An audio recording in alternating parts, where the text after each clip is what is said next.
Sallimu ala Rasulil Karim, amma ba'd. Mga kapatid ko sa Islam, kailangan natin malaman na yung mabilis na pagbabasa sa Salatut Tarawih ay dalawang klase.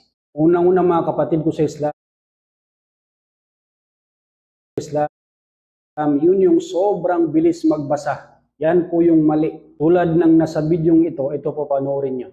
Siratal ladzina an'amta alaihim ghairil maghdubi alaihim waladdallin. ألف لام را تلك آيات الكتاب والقرآن المبين ربما يود الذين كفروا لو كانوا مسلمين ذرهم يأكلوا ويتمتعوا ويلهم ولهم فسوف يعلمون وما عليك من قرية إلا ولا كتاب معلومات تسبق من أمة أجلها وما يستأخر وقالوا أيها الذي نزل عليه الذكر إنك لمجنون لو ما تأتينا بالملائكة إن كنت من الصادقين ما ننزل الملائكة إلا بالحق وما كانوا يزعمون.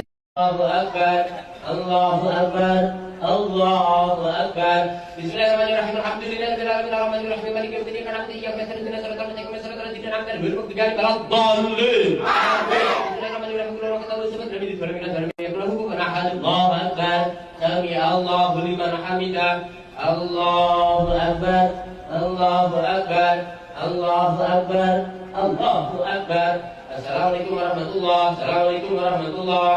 At mga kapatid ko sa Islam, ito naman yung tamang pagbasa na mabilis dahil yung tajwid ay nandyan pa rin. Ito po panoorin nyo.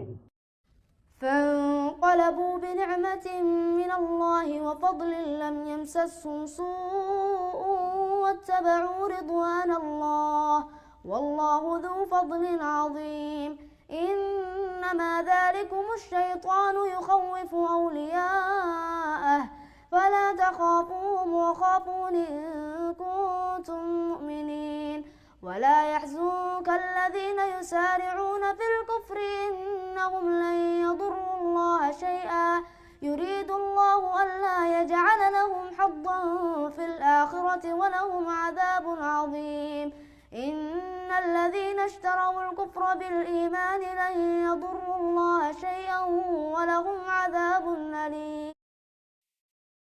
Guys, may bago akong share sa inyo na application. Isa siyang dating application. At saka ولا يحسبن الذين كفروا أنما نملي لهم خير لأنفسهم إنما نملي لهم ليزدادوا إثما ولهم عذاب مهين ما كان الله ليذر المؤمنين على ما أنتم عليه حتى يميز الخبيث من الطيب وما كان الله ليطلعكم على الغيب ولكن الله يجتبي من رسله من يشاء فآمنوا بالله ورسوله وإن تؤمنوا وتتقوا فلكم أجر عظيم. Kaya mga kapatid ko sa Islam, pag yung imam ay nagtatama at normal lang na siya ay mabilis magbasa. Dahil kung di siya mabilis magbasa, na baka hating gabi na kayo makatapos ng Salatut Tarawih. Ngunit mga kapatid ko sa Islam, ang kailangan natin malaman, kahit mabilis tayong magbasa, dapat yung tajwid natin ay nandyan pa rin. Binibigkas natin ng maayos yung mga ayat ni Allah subhanahu wa ta'ala. Dahil mga kapatid ko sa Islam, yung Quran ni Allah subhanahu wa ta'ala, pag napalitan yung letter o kaya ayat, o kaya kalima, mga kapatid ko sa Islam, mapapalitan din yung meaning ng Quran ni Allah subhanahu wa ta'ala. Kaya mga kapatid ko sa Islam, okay lang na mabilis magbasa, ngunit wag lang yung sobrang bilis. Ngunit dapat yung pagbigkas ng ayat ay binibigkas siya ng maayos. Salam Ustaz. Wassalamualaikum warahmatullahi ta'ala wabarakatuh.